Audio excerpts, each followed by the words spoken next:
আমি লাইভে সেভাবে আসি না, আজকে আমি একটা জিনিস দেখাতে, আমি যে কালপ্রিট তাকেও দেখাবো। I was driving and see কলকাতার সাদার্ন এভিনিউতে 27A, এটার সামনে আমি রয়েছে এই মুহূর্তে। পুলিশও এসেছে, ছেলেটিকে ধরা হয়েছে, ওখানে তার বাইকটা রয়েছে, প্রচুর লোকজন এখানে রয়েছে।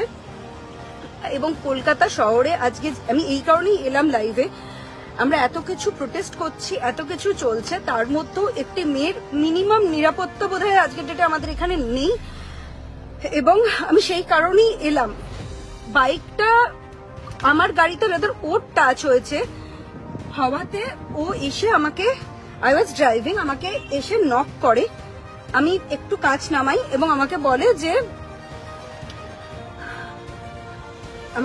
দরজা খুলতে সাদার্ন এভিনিউতে। ওকে, আমি বলি যে দরজা আমি খুলবো না, আমি অবভিয়াসলি আমার একটা মহিলা হিসেবে আমার একটা সিকিউরিটির ব্যাপার আছে, আমাকে he can molest me.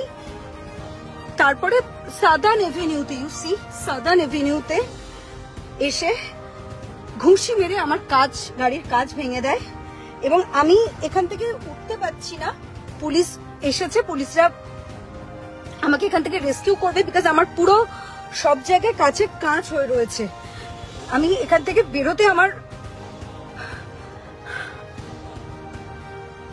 Kolkata শহরে এটা মেয়েদের সিকিউরিটি। কলকাতায় ফের নারী নিগ্রহের ঘটনা। এবার আক্রান্ত অভিনেত্রী পায়েল মুখোপাধ্যায় সমাজ মাধ্যমে এসে জানিয়েছেন নিজেই এক বাইক আরোহীর সঙ্গে তার গাড়ির সামান্য ধাক্কা লাগে বলে অভিযোগ, আর তারপরেই সেই যুবক চড়াও হয়ে তার গাড়ির কাঁচ ভেঙে দেয়।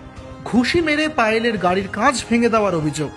ভিডিও দেখা মাত্র সঙ্গে সঙ্গেই এসিপি লালবাজার আলোক সান্যাল তাকে সুরক্ষা দেওয়ার আশ্বাস জানিয়েছেন সমাজ মাধ্যমে। আটক করা হয়েছে অভিযুক্তকে। দক্ষিণ কলকাতার সাদার্ন অ্যাভিনিউ দিয়ে গাড়ি চালিয়ে যাচ্ছিলেন পায়েল। আচমকাই দ্রুত গতিতে একটি বাইক এসে পড়ে, সামান্য ধাক্কা লাগে বলে অভিযোগ। অভিনেত্রীর দাবি এরপরেই ওই বাইক আরোহী চড়াও হন, তাকে গাড়ি থেকে নেমে আসতে বলা হয়। আতঙ্কিত পায়েল গাড়ি থেকে নামতে অস্বীকার করলে সঙ্গে সঙ্গে ঘুষি মেরে তার গাড়ির জানলার কাঁচ ভেঙে দেওয়া হয়েছে।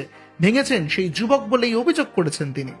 আতঙ্কিত অভিনেত্রী সরাসরি সম্প্রচারে এসে জানান, ভাবতে পারছি না জনবহুল রাস্তায় ভর সন্ধ্যায় এমন ঘটনা ঘটতে পারে।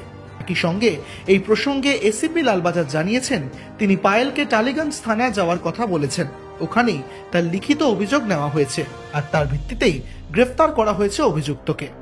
একের পর এক রাজ্যে নারী নিগ্রহের ঘটনা, আর এরপর খোদ অভিনেত্রী পায়েল মুখোপাধ্যায়ের সঙ্গেই ঘটল এমন ঘটনা বলে অভিযোগ উঠেছে ভর সন্ধ্যেবেলার কলকাতায়। এক ঝলকে মিডিয়া।